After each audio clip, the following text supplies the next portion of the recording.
Is, why are you here? Where are you going? Why are you going anywhere? Those are some of the questions we all face in life, and that's what we're here to figure out. Is what I want to do today is walk you through 3 of the 7 strategies of success. When the book came out, there were 7 strategies, and it's all well researched. It took me about a year to put together, and I read about and studied over 100 individuals who in this world were very, very successful. And I analyzed why they made such major progress in their lives, and they all came from different backgrounds, and some started out rich and some started out poor, but they applied certain basic principles to their life that were strategies. They may not even realize what they were doing, but they were applying them vigorously and became extremely well off or successful in their own right. So, you all should have handouts by now. Anybody not have a handout? Okay, we can get you one down front. Laura, she can get you one, or Gilbert's going to get you one. And then, how about pens? We have some extra pens if you need it. I want you to take notes. Again, this is meant to be an interactive session. So, again, thank Gilbert for the introduction. And Mark Twain said, what you need to do is take your brain out once in a while and dance on it. It's getting all caked up. It was his way of saying sometimes we just need to stop, look, and listen to the path we're on, the rut we're running through in our lives, and make sure it is the right rut in the right direction at the right time. And make some course corrections. We all make course corrections in life.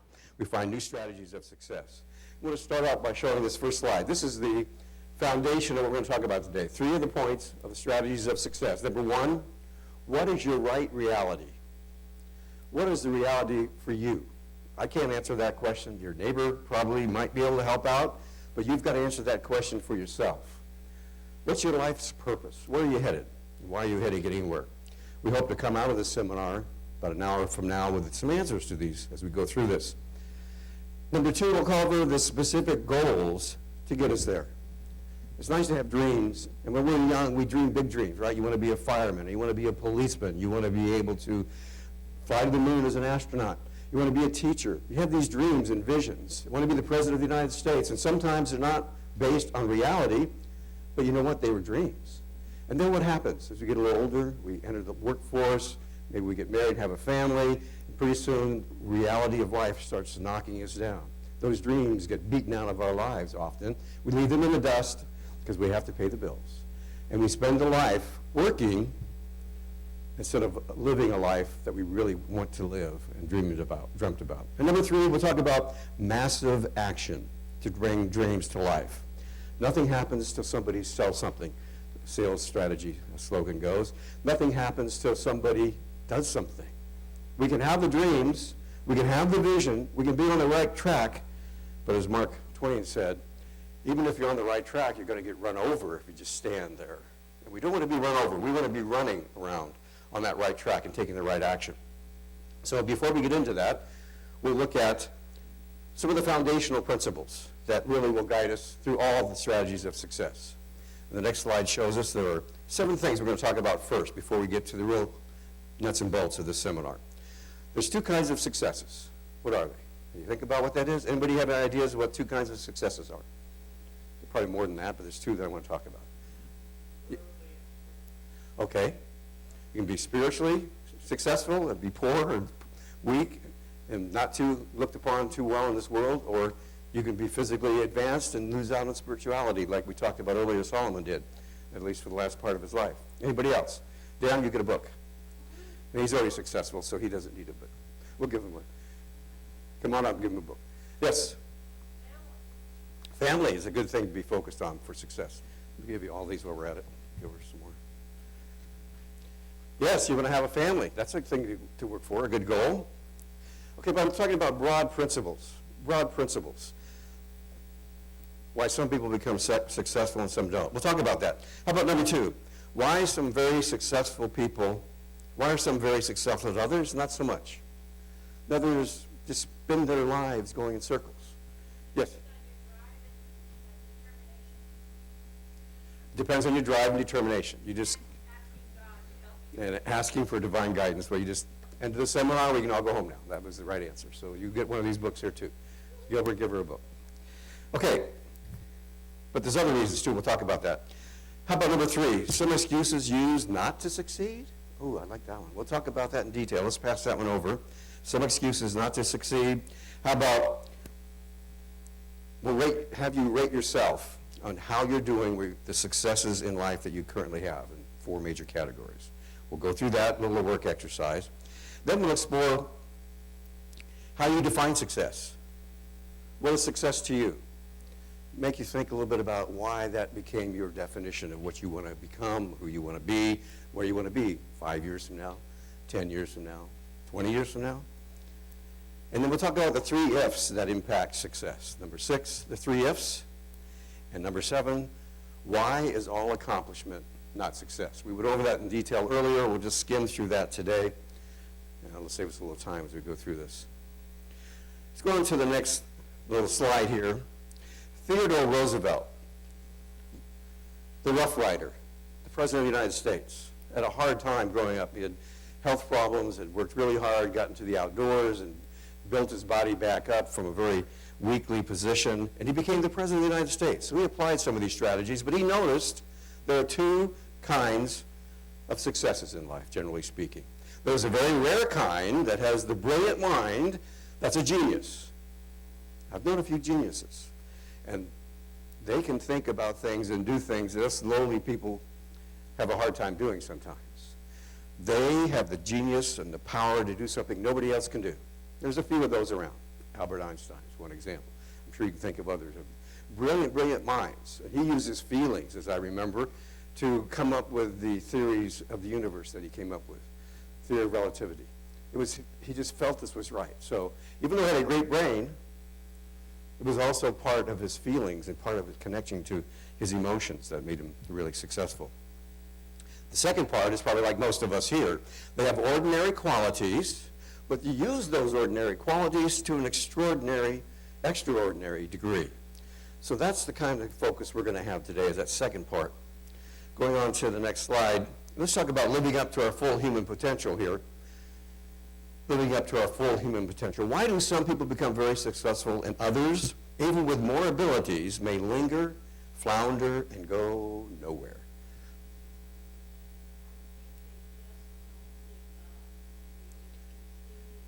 Absolute determination is the bridge to success. Good answer. Gilbert's going to give you a book, or I can give you one right now, if it doesn't destroy the cameraman's vision here. Okay. All right, determination. That's one of the big points we'll talk about. We'll spend a lot of time on that. It is the bridge to success. Without that internal drive, that motivation to get you up in the morning and keep you working long and hard if need be, you're not going to really be all that successful. So we can dream dreams and we have goals. They may be expansive and challenging and bold dreams, or we can be modest dreams and goals specific to our location, to what we want now, family, having a happy family, for example.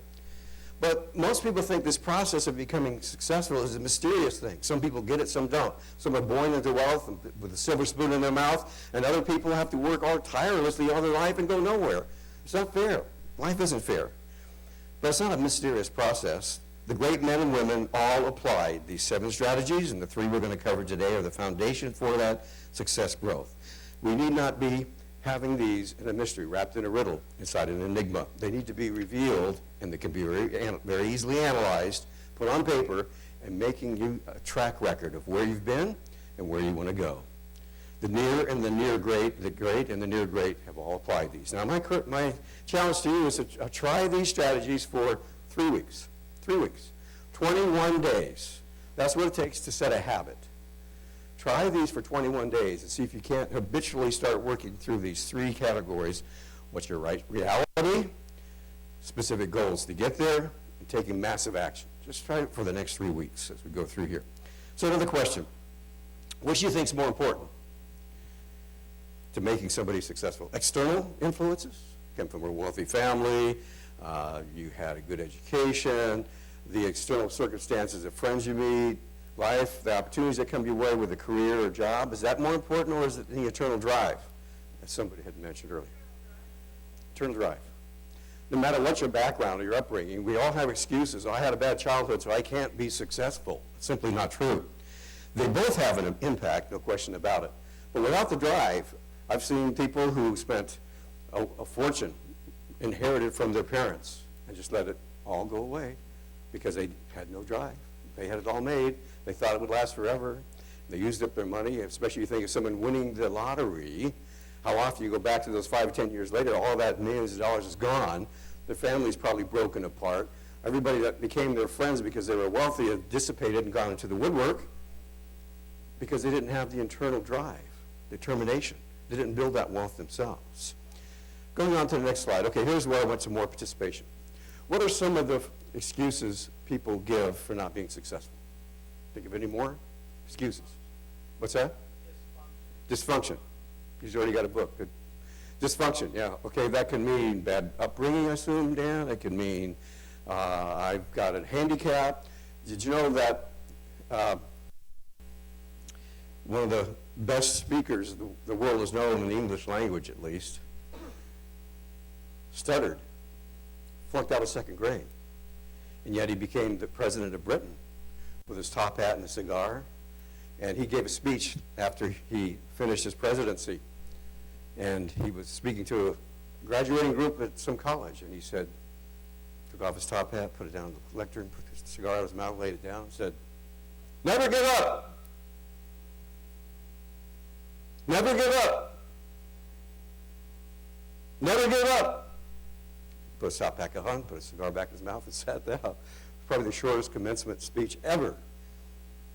But Churchill lived through that World War II experience, and he helped his people never, never, never give up. And that's so important. Okay, what are some of the other excuses? Anybody else? Yes?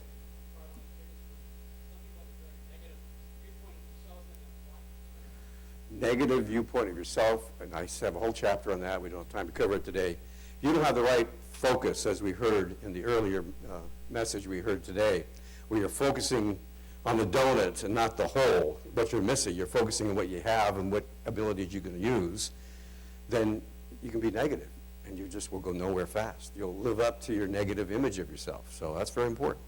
Okay, here are a few that we have on the clock. Wrong time, just not the right time. When I get more time, I don't have time. When is going to be the right time? How about too busy? I'm just too busy to focus on the successful goal. I've got to take care of the family. I've got to earn the money to bring the money home for the family, to provide for them.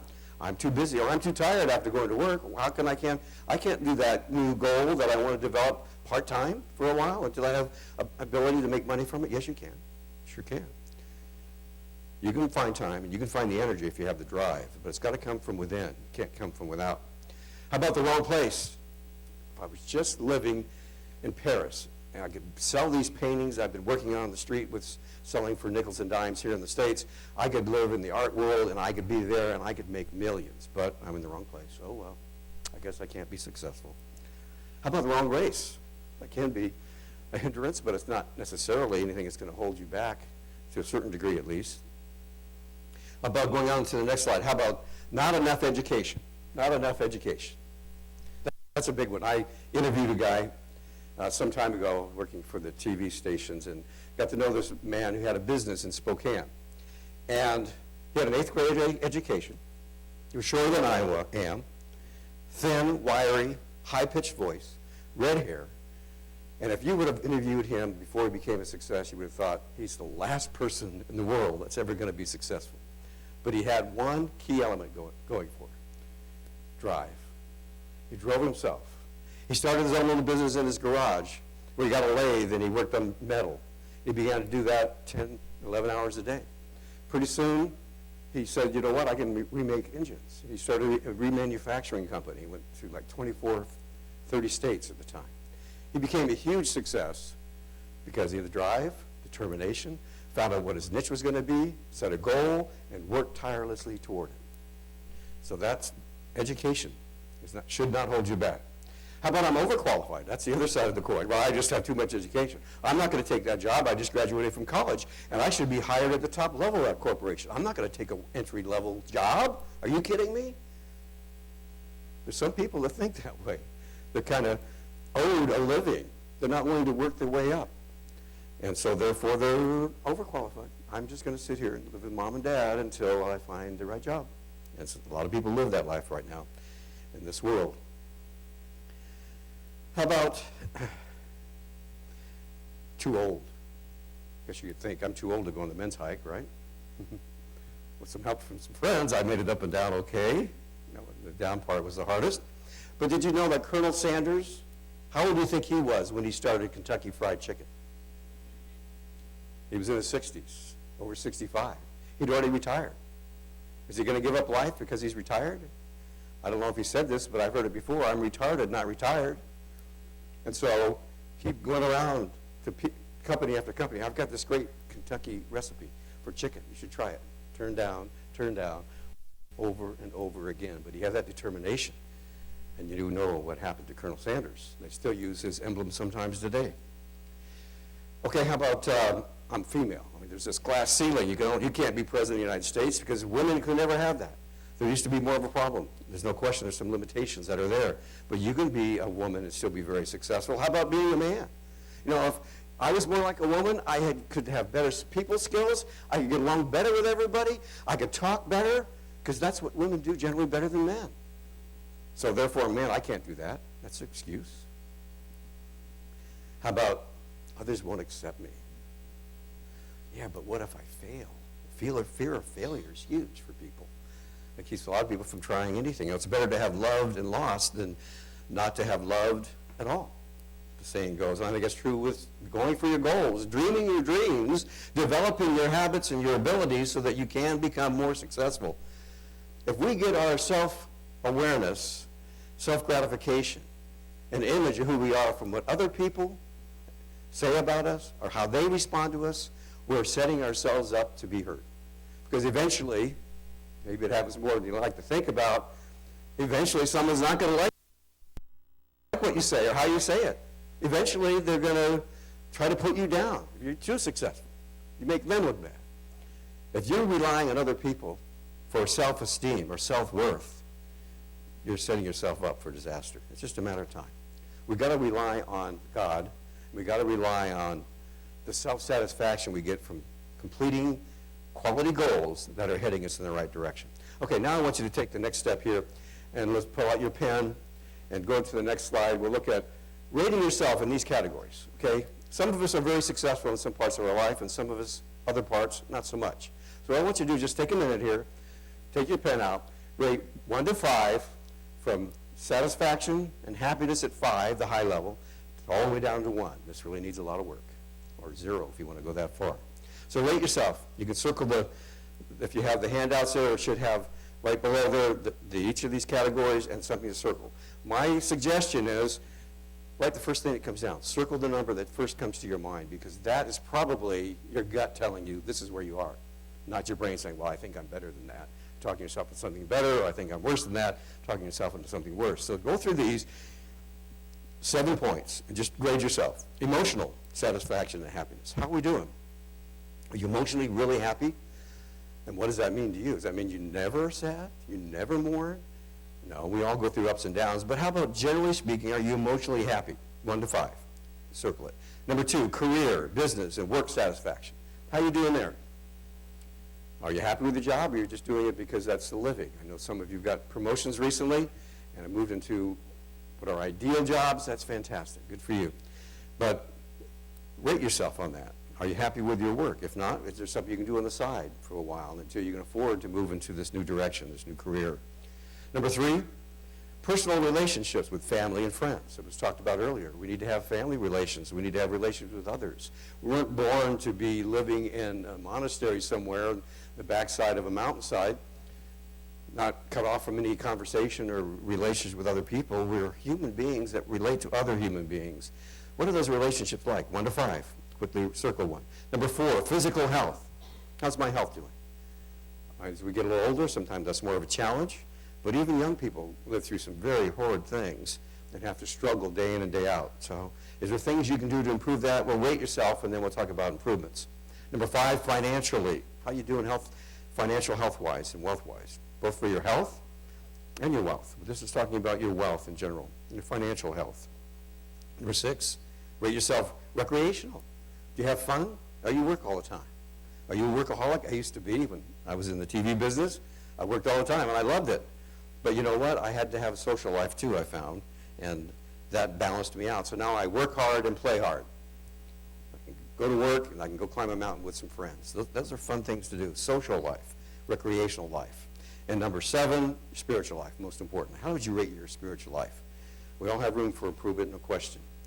But it's interesting. There was a French, as we can see in the next slide, there was a French person who had some very interesting comments. You notice what life is like? If I had him here, I should have brought you cards, Laura. He said, life is like a game of cards. Each person has to take the cards he's been dealt and decide how to play his hand. Each player accepts the cards of life that life deals him or her. With cards in hand, each person must decide how the hand will be played. That's your decision. Your decision. In order to win the game. You want to win the game of success? Decide what you want to be. Decide where you want to be successful and what part of life. Hopefully all of it. None of us are perfect in all those areas, are we? Okay, as we go on now, let's go. How do you define success? On the next slide, we can see that defining success, this is where you're at now. So let's see how you define success. So look at this area, again, write out really quickly, and you can always come back and fill it in later if you want, but how do you define success physically? I've got to be the weight I was in high school as a freshman, and the waistline the same way, or I've got to be a muscle-bound muscle builder.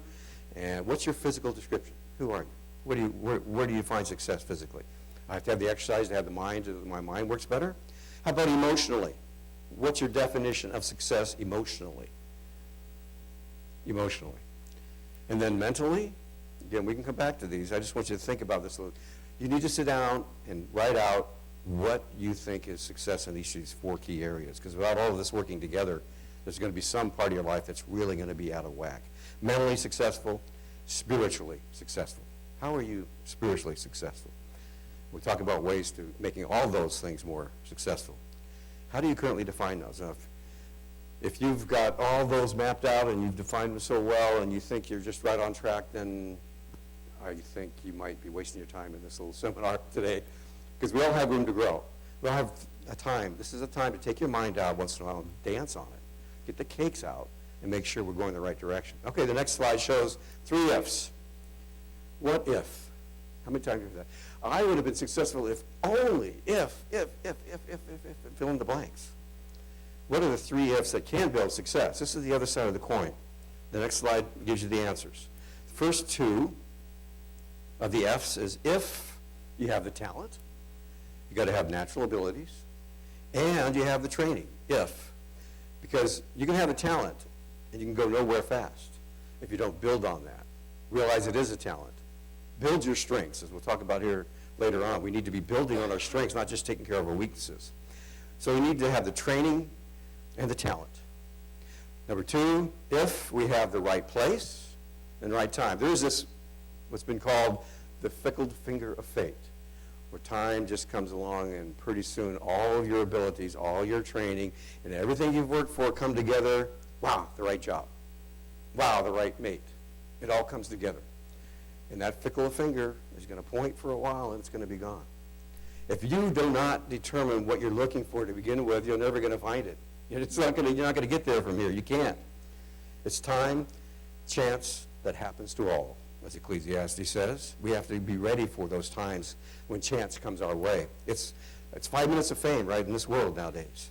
We can see also that we must recognize and seize that fickle finger of fate when it flashes our way. Otherwise, it's going to be gone. The internet, especially, you have 5 minutes of success if you're lucky, maybe 5 seconds, because everything comes and goes so quickly. The news cycles for the presidential candidates, they know if they give it on Friday afternoon, being a news guy, I can tell you this, that it's going to get buried in the weekend stuff, and by Monday, people will have forgotten about it. But for that moment, when it's on the air, it could be a big deal. So they know how to bury things, but again, when that fickle finger of fate swings your direction, are you ready? As George Burns says, for what you prepare for usually will show up. You've got to prepare. You've got to be ready. Okay, the third F is, on the next slide, if you have the inner drive and determination. This is something we can all muster. We can all do a better job with. We can all cultivate that energy, even if you have to run 5 miles a day, or you have to swim an hour a day or a mile a day, which I've been doing. You can be determined and have that energy to get up and go. It is the bridge to success. You want to be on that bridge? Destination is success. You've got to have the inner drive and determination to walk across the bridge or run at full speed. Otherwise, you can't get there from here. You're going to stay on the other side of the bridge. Determination is the bridge to success. Okay, now we're getting to on the next slide what we went through in detail earlier. So we're going to skim through this pretty quick. We talked about this king of Israel, Solomon, who had the right focus to begin with, and then it turned into the wrong focus. We won't have to recite his story here, but at least when we go to the next slide, we talked about his example, his conclusion, his ending result, which we've already gone over. But let's go to the next slide here, just to review this real quick. What was this great experiment? Anybody want to answer? Remember? What was this great experiment, Solomon's?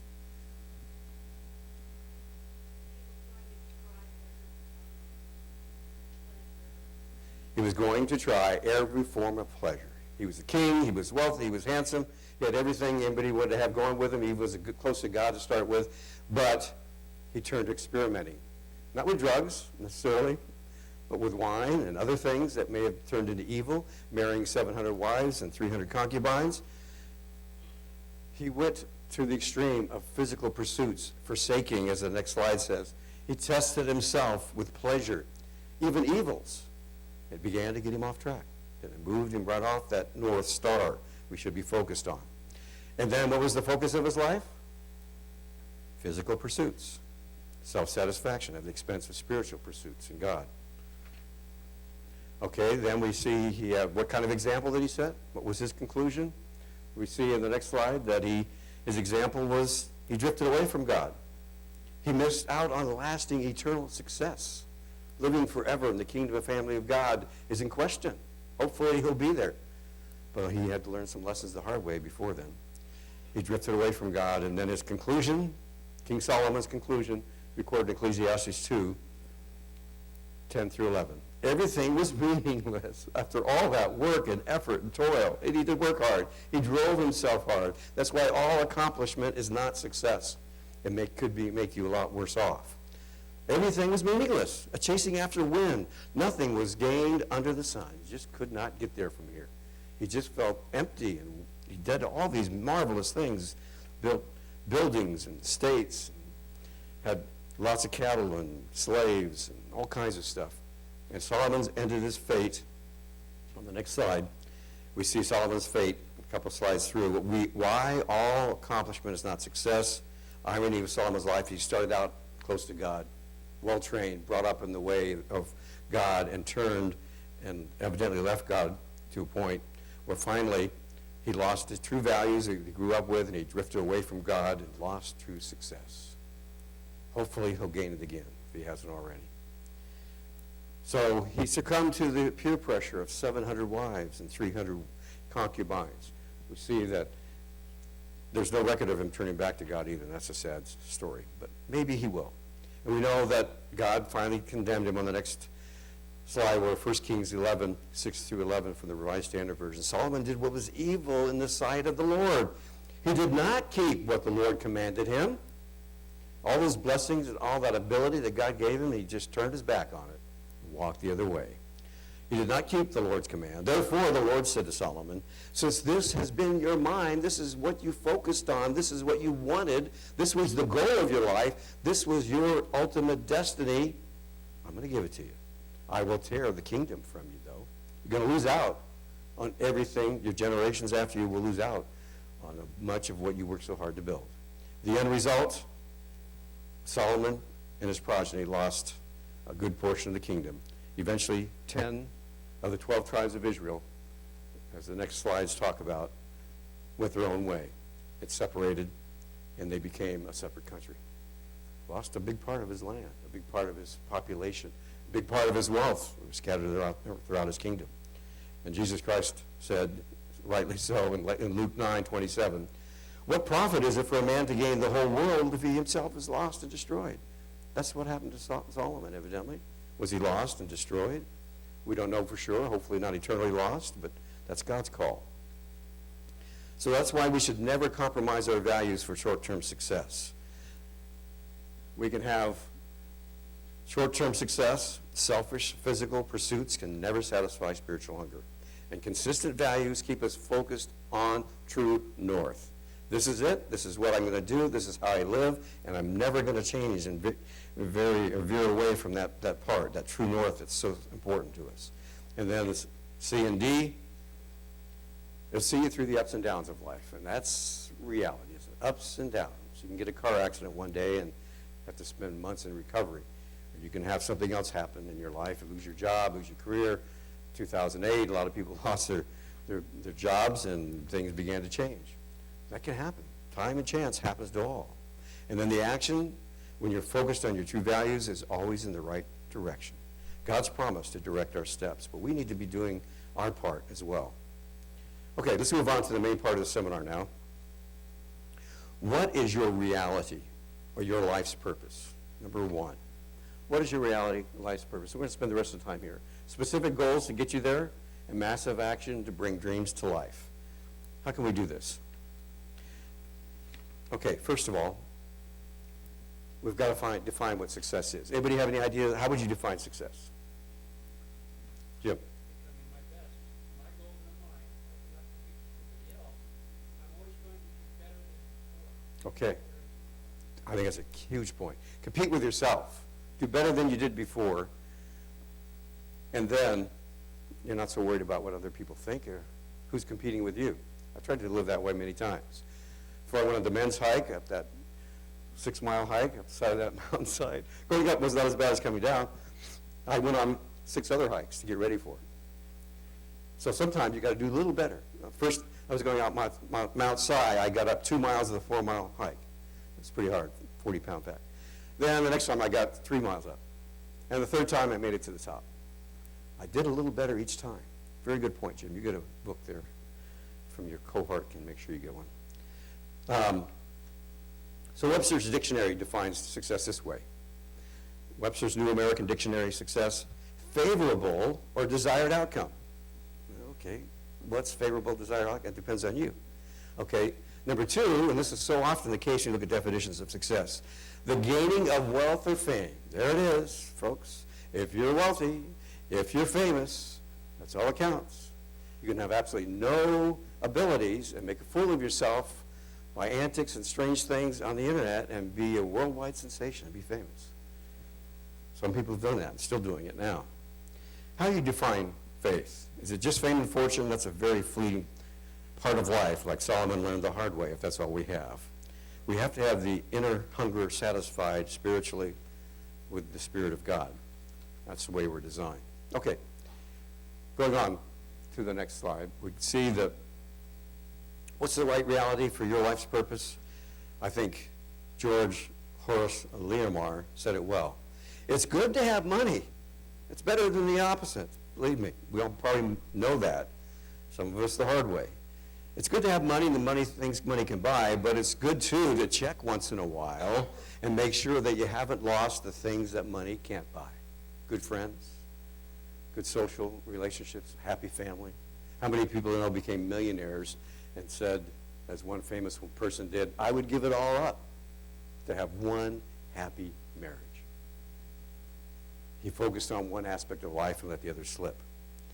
And that's easy for us to do as human beings. There's another man named Jim Rohn that talks about success. He was a famous motivational speaker, still is, as far as I know. He's still alive. I worked with him for a little bit.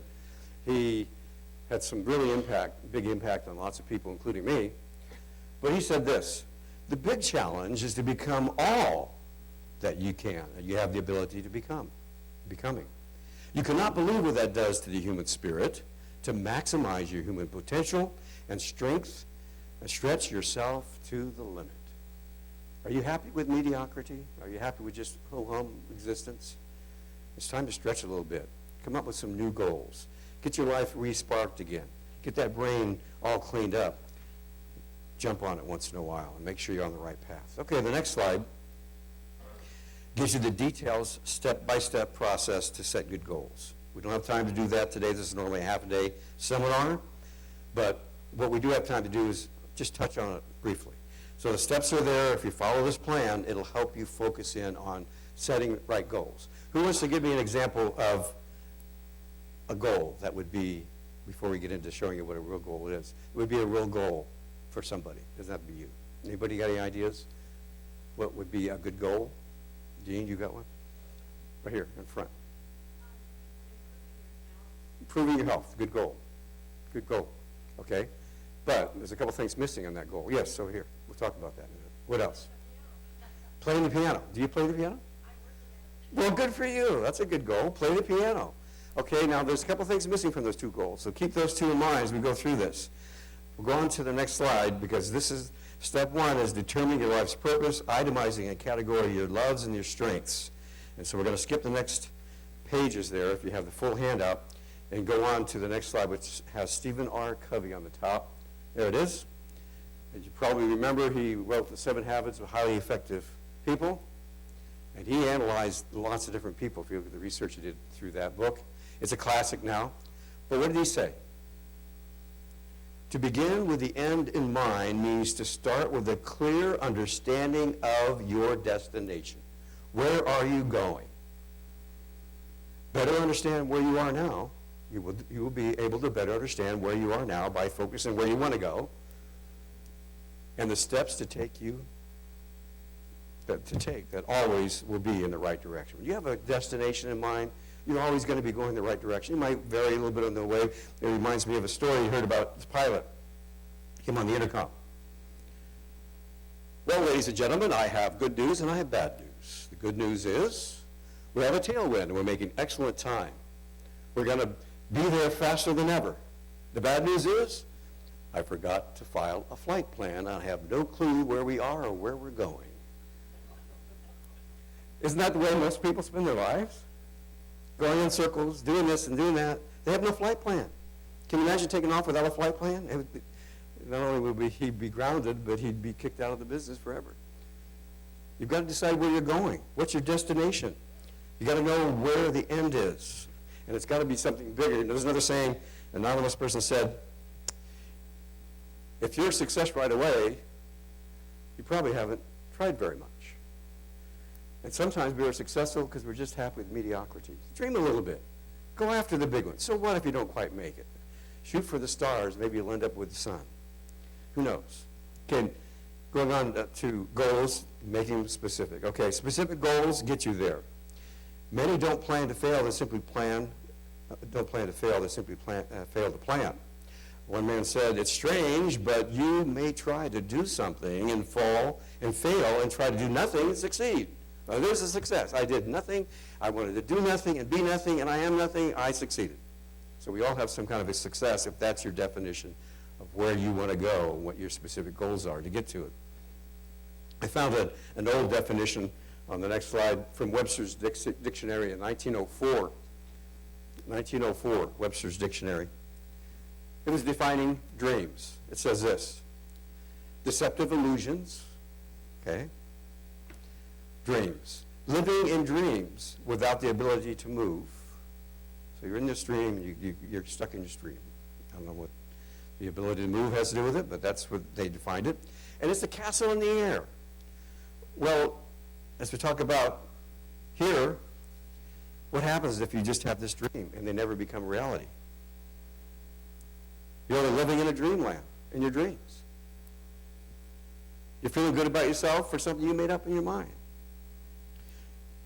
Dreams will remain castles in the air that can never be lived in if they're just there. One day, I will do this. I will do this one day.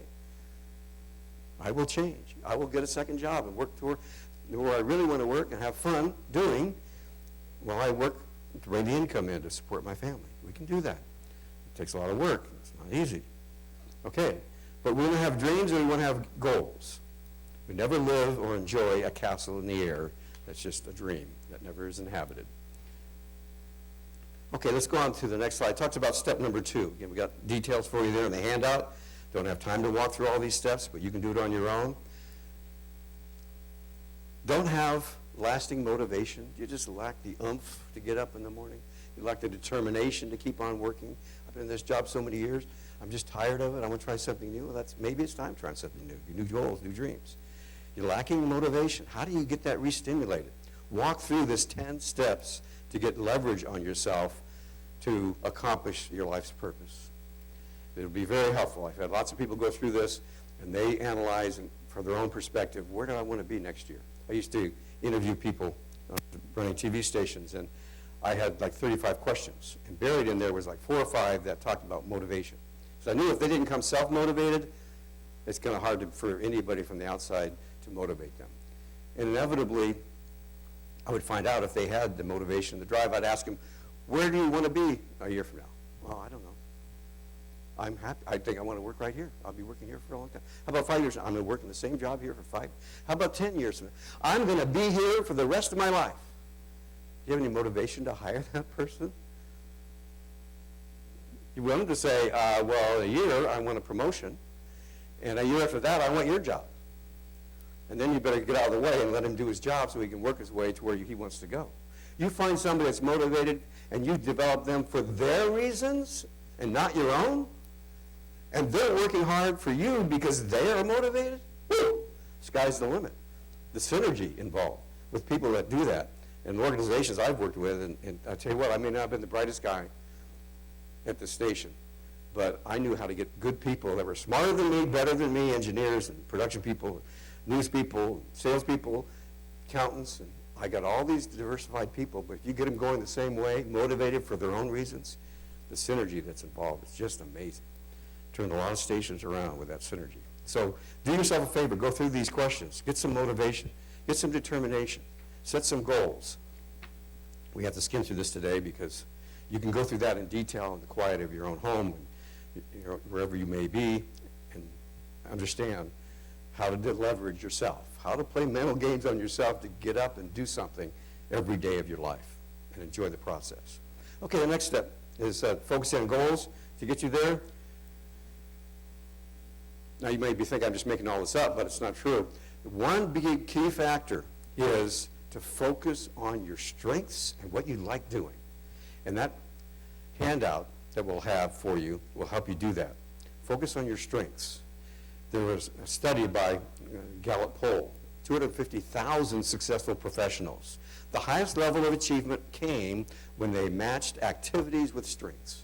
Give this guy, because he's a round peg, I'm going to give him a square hole. That doesn't work so well. You want the round hole, round peg in the round hole.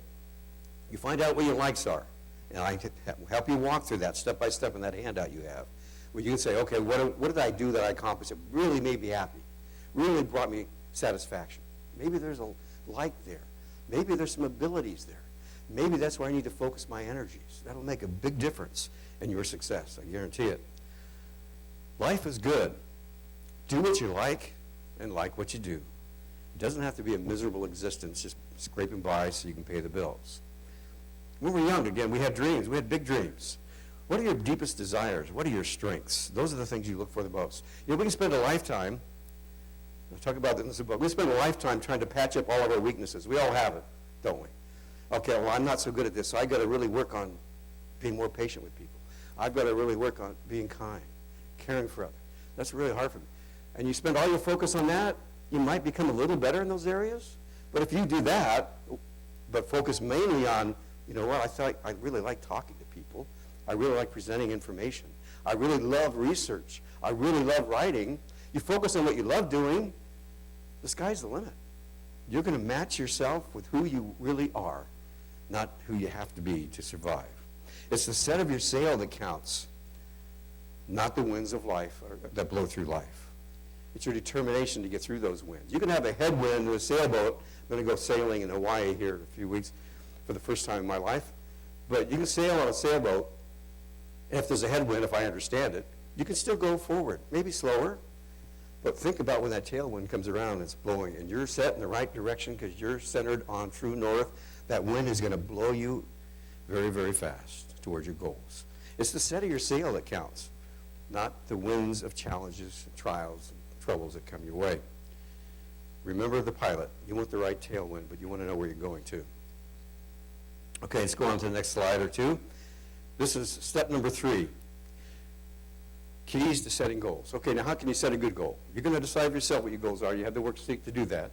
Now we're going to, this handout shows you what kind of goals they have. Well, think about the 2 ladies and the goals they had. Play the piano and health. I would think millionaire would be nice, but Solomon, that didn't work for him too well, did it? Okay, health, piano. What was lacking in theirs? It's all here on the next slide. Smart. Make your goals smart. Make them smart. Without this complete package, they're not really goals. They're still maybe dreams. Maybe you'll get there eventually. But let's go through SMART. What does that acronym stand for? SMART. Number 1, specific. What specifically do you want to achieve? Play the piano. Like specifically, like a beginner, like an intermediate, like a professional concert pianist. There's a range there, so get specific. Okay, and you want to improve your health by feeling better, exercising hard, losing weight. Make it more specific. Okay, M for meaningful. Meaningful. It's got to be meaningful to you. It's got to be your goal. It's got to be what you want to accomplish. Otherwise, you're not going to have the drive and motivation to get there. You just won't. SMA for action. You've got to have the steps in mind to achieve it. Sometimes you start out with a big goal. I want to be president of the United States. If I go down and try to get registered in every state right now, do you think I'd have any chance of winning? I don't think so. I had to take some steps before it, and I had to register in every state.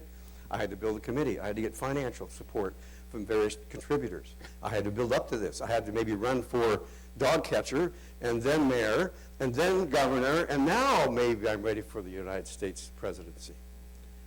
You have to have intermediate goals to get to where you're going. You can't just wake up one morning and say, tomorrow I'm going to be X. Normally, if it's a big goal, and there's Harvard University, it's in my book, but it's not here, came out with a saying some time ago. Lawrence probably has heard it. They came up with a saying that says, you want BHAGs, big, huge, gory BHAGs goals. You want a big one. You want a real dreamy one here. You're going to sit, like the apostles thought, on your right hand and on your left hand in your kingdom. Well, maybe that's a little carnal. But you need to have big goals. You can settle for that. Shoot for the stars, settle for the moon. Okay? But have a big goal, have the intermediate goals to get there. If you only make it halfway up the ladder, you've tried. You're going the right direction. So have BHAG goals, big, hairy goals. And then take the actions toward it. Reality, or realistic, R, smart, R. How do you know you can achieve this goal? Is it really realistic? Well, I want to be a woman. I guess today maybe that could happen, but I don't think I really want to do that. But what's the realistic side of it? You want to be a millionaire by the time you're 13? It could happen, but not too realistic. Okay, make it realistic and make it timely, T, smart. Timely and trackable. When do you want to achieve this goal? Timely and trackable. Timely because it's got to be the other thing missing from getting in better health and playing the piano. I want to get there in a week, a month, a year. I'm going to lose so many pounds. After my wife died, I had a goal of losing so many pounds, and I put off 45. And everybody said I looked too gaunt and looked better when you were heavier, so I put a little bit back on. But the point is that you've got to have an end date. You got to have a target time. It's got to be timely, and it's got to be trackable. Okay, I said within the first quarter I was going to make so many dollars in this job. How did I do? Okay, next quarter, how did I do? When I managed TV stations, some of the organizations I work for, some of them own the stations here in Seattle area, they made us target every quarter. And some people, which I never did as a manager, but some people I knew would say, if you don't make your quarterly amount, you're out of here, salesman. You don't have a job anymore. Pretty brutal. But you need to target.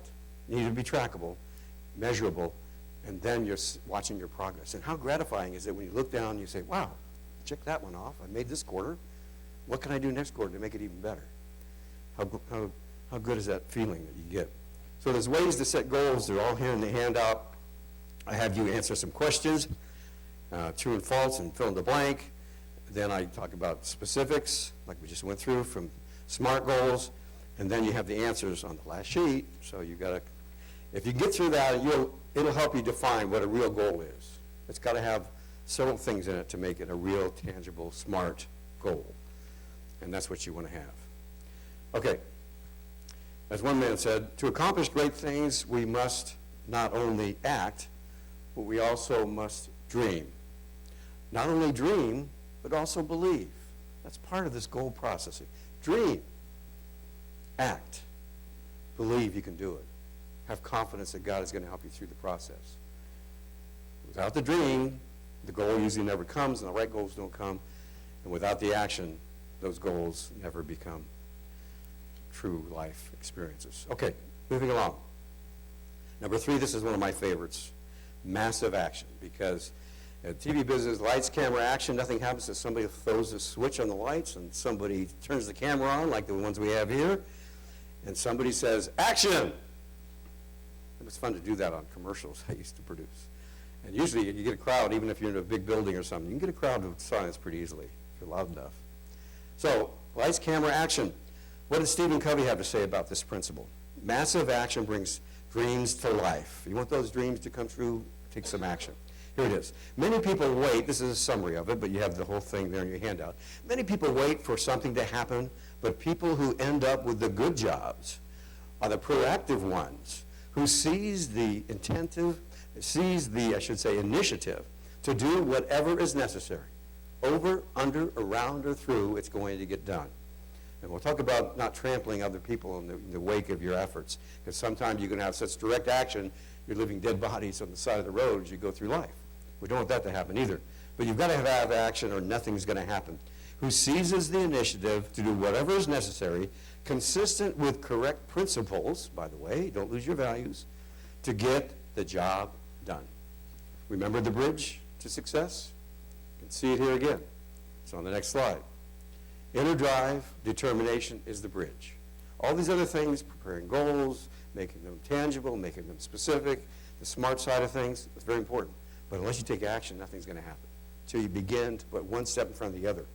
Sometimes you see the arc of success with people, they, right out of the bat, they're boyhood or girlhood geniuses, and they get to college before they should have gotten out of high school. Those are the rare kinds of geniuses. We're talking about most of us. Some of us don't become successes overnight. Most of us don't. Sometimes that arc is way like this. There's a few who go when they first start out, but most of them are like arcing way like this. And that's kind of the way you want it to be in a sense. You want the arc at the end to be even better than the arc at the beginning, generally speaking, I think. So the bridge to success is that inner drive, that absolute determination to get there. We'll talk about that in more detail now. Inner drive and determination. It's both a goal and it's a goal. If you've set this goal for yourself, you've thought about it, you've written it down, and you put it on your mirror, and you think about it every day. Maybe you pray about it at night or whatever. You have that goal in mind, it's going to become your focus. You're going to start working for it. It becomes a goad. Oh, I did all these other things, but did I work on my goal today? I guess I didn't. Or I need to do it now. It's a goal and it's a goad. When you're determined and have drive, it can keep you going in the right direction. If you have the drive and ambition, it can transform nearly anything. Look at the history. You see some of these famous people, Oprah Winfrey and many other famous people that I've researched to write the book. But it's both a goal and a goad. A driving ambition can transform nearly everything. Think about it. It has tamed continents, launched civilizations, built empires, toppled despots, cured diseases, and even worked on the inner workings of the atom or the outer reaches of the universe. Determination did that. Somebody took the effort. Think outside the box, set these big goals, and just went for it. Maybe they didn't make it, but the next generation did. Maybe they didn't make it all the way, but the next one did. And maybe 5 generations from now we'll walk on the moon. We did it in 10 years. Why aren't we doing it anymore? That's what I want to know. So, when you have that determination, that drive, it can turn simple ideas into a global business. It can inspire great teachers to redeem wasted minds. It can take a crumbling family and turn it into a pillar of unity and strength. That's what determination can do in action. Now, what's more important? Action or luck to make you successful? Anybody want to comment on that? Action or luck? So the next slide. The top one there. Action. It's more apt to happen if you make it happen, right? If it's just luck, Well, I'm sitting around, I'm waiting for the lottery to come in. I think I'm going to win this next week. Maybe I'll be rich by tomorrow. Maybe I'll have it then. My ship's going to come in. I just know it is. This is it. I'm going to play cards, and I'm going to win this gambling game. That's luck. Lady luck flashes at you once in a while. That fickle finger is there, but most of the time it's your actions directly relating to what you're working on that produces the kind of success you want. But they both do have a factor. How about hard work or just getting lucky? The luckier, the harder you work, the luckier you get. The saying goes, right? You know, I think it's sad. You go across this country, and even in Canada, I've been up there talking, we're losing the work ethic that built this nation and that nation, Canada, so well. We're not standing out as the super ordinary nation, working longer hours, dedicating ourselves to being at the top. We're kind of sliding down the scale. The new generation isn't working as hard. May never have the same success as the next generation. Studies show that most people feel that their descendants are going to be worse off than they were during their lifetime. Not better. Most people in America feel that way. We're losing our work ethic. That's one of the big reasons. And remember, too, that little successes drive us to bigger ones. Little successes, small steps to a small goal, that's one step. One more step, you're a little closer. Little successes should drive to big successes. And by the way, take your time when you've made a success, big or small, and celebrate once in a while. Cheers. I made this. We got the seminar done. Well, it's not done yet, so maybe I shouldn't celebrate too early. But reward yourself along the way.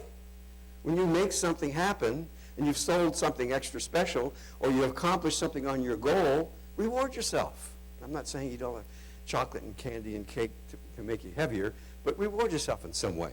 When I came back from climbing up the side of a mountain, the next day I had so much energy I could hardly stand it, so I went down to the Y and swam a mile in the pool. That was a reward for me because I had so much high feeling from the walk up the mountainside. I wanted to keep that momentum going for a while. And I hadn't swam for a mile probably since I can remember. I was in high school, a swimmer. It's a long time ago. So reward yourself. Rekindle that right, strong work ethic. Herbert W. Armstrong, most of you know who that is, famous religious leader. At one time, I worked for him for many years, and we were the second largest buyer of television airtime for a religious organization in the entire country, plus Canada, plus Australia, plus New Zealand, South Africa. We had international media like nobody, hardly one other company could beat us, but not by much. He was the head of that organization, Worldwide Church of God. He said this: without energy, drive, and constant propulsion, a person need never expect to become truly successful. And he lived that way, didn't he? There's other people you can think of as examples as we get to the close to the end of this seminar here. Oops, just about to finish up. And her name is Eleanor Roosevelt. Anybody want to talk about Eleanor Roosevelt a little bit? It's on the next slide. Eleanor Roosevelt. Yeah. She had character. Boy, she had character. She became one of the most respected women in business, and as married to the president, the first lady ever. Her husband lived through parts of 4 terms. So she became the longest person in that role as first lady, and she was very active. She got a lot done. She accomplished a lot. She was an American politician, a diplomat, an activist. She was the longest serving first lady ever, 1933 to 1945. Eleanor Roosevelt. She had a significant role in reshaping the image and the working atmosphere of the presidency of the United States. What did she say? What was her quote? You gain strength and courage and confidence by what? By always being successful and never making a mistake. Always never being fearful. No, when you look, every experience in which you really stop and look fear in the face. One of the big prohibitors of people even trying to become successful is their fear of failure, fear of speaking, fear of whatever that fear is. I know some of you recently had fear of putting your face in water swimming. Well, that's a real fear. If you can accomplish something and you can make the goal of that where you put your face in that water for the first time, that's huge. That's a major step in the right direction. Yes, Jim?